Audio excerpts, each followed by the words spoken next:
నువ్వు అమ్మాయి కదా, నీకు ఇవన్నీ అవసరమా? ఇది నేను యూకేలో మాస్టర్స్ చేస్తా అన్నప్పుడు అందరూ చెప్పిన డైలాగ్. అమ్మాయి కాబట్టి వద్దా? అదేంటి? ఇంకా కొన్ని డైలాగ్స్ విన్నాను. యుఎస్కి వెళ్ళి తెలిసిన వాళ్ళ ఇంట్లో ఉండొచ్చు కదా, అయినా ఇప్పుడు ఇవన్నీ ఎందుకు? పెళ్ళయ్యాక మీ ఆయనతో కలిసి వెళ్ళొచ్చు కదా. ఏంటి?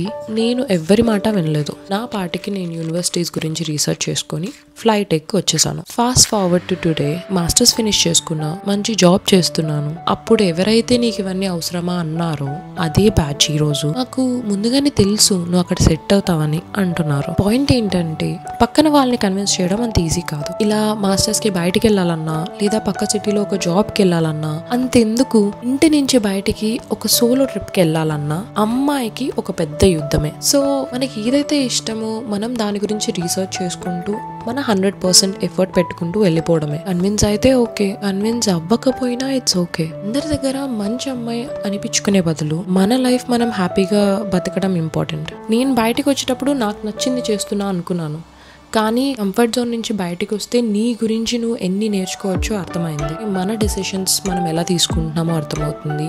అండ్ మనం చూస్ చేసుకునే ప్రతి డెసిషన్కి ఒక కాన్సిక్వెన్స్ ఉంటుంది. సో అది ఎలా డీల్ చేస్తున్నాం అనేది అర్థమవుతుంది. మన స్ట్రెంగ్స్ ఏంటి, మన వీక్నెస్ ఏంటి, అసలు నువ్వంటే ఏంటో నీకు అర్థమవుతుంది. ఎవరో చెప్పినట్టు కాకుండా నా లైఫ్లో నాకు ఏం చేయాలనిపిస్తే అది చేసుకుంటూ వచ్చాను. నా లైఫ్ మోటో ఇదే. ఒక 60 years వచ్చాక వెనక్కి తిరిగి చూసుకుంటే, అంటే అప్పుడు దాకా బతుకుంటే, రిగ్రెట్స్ లేని లైఫ్ బతికితే చాలు.